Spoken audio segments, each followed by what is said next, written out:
Hello, this is Larry Tentarelli with a brief instructional video on stop losses and position sizing.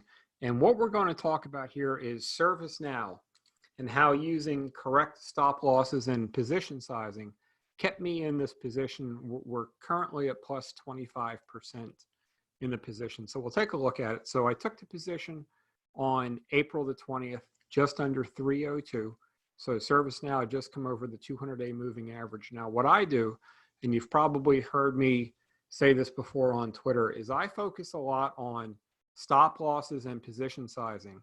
And the way that I handle my trades or manage my trades is when I get a position, I set my stop, I set the position sizing, and then I leave it alone.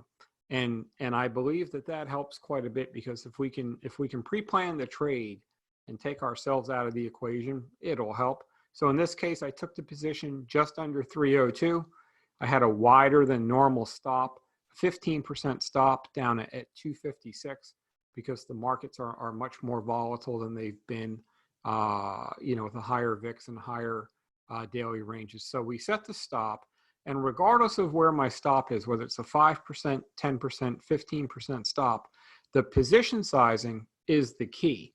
So I don't want to risk more than 1% of my equity. So if I take a position and I get stopped out, I don't want that loss to be more than 1% of my equity. So knowing that I had my position size correctly, I had my stop. So we took it at 302. It started to go up the same day in the right direction, which was great. But then the next day, it had about a 6% drawdown, tested the 200-day moving average at 281, and then closed just under 290. Now, on my part, there was nothing for me to do whatsoever. There was no hesitation. There was no second guessing. I knew that I had my stop down here, and if for some reason the stock came down and hit the stop, then the stop would do its job and cut the loss. So I saw it trading down the next day. There was nothing for me to do except just sit there and let the stop loss do its job.